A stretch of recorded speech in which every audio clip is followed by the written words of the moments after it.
Guys, তো আমি আবার তোমার সাথে শেয়ার করছি আমার দাদুর একটা কবিতা।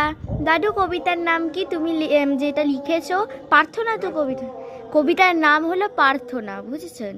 দিয়ে দাদু, কবিতাটা বলো তো সবাইকে তুমি কেমন বানিয়েছো, আর তোমরা নিশ্চয়ই কমেন্ট করে জানাবে কবিতা কেমন হয়েছে এবং কবিতার লেখার ধরনটা কেমন, এবং কমেন্ট করে জানাবে, ঠিক আছে? আর ভালো লাগলে লাইক এবং সাবস্ক্রাইব করে দেবে।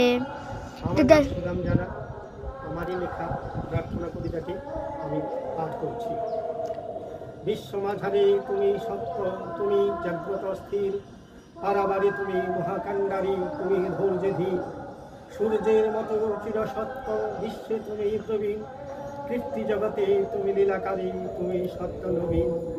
তব উদ্যানে আমি এক ফুল, অতিশে গন্ধহীন, দয়া করি প্রভু রাখো শ্রীচরণে, পাপ কুটে করিলে তব সংসারে রাখিয়া আমারে, সত্য ধর্ম দিয়া দাও পালিবারে, অন্ধখণ্ডে সর্বমোহনিয়া।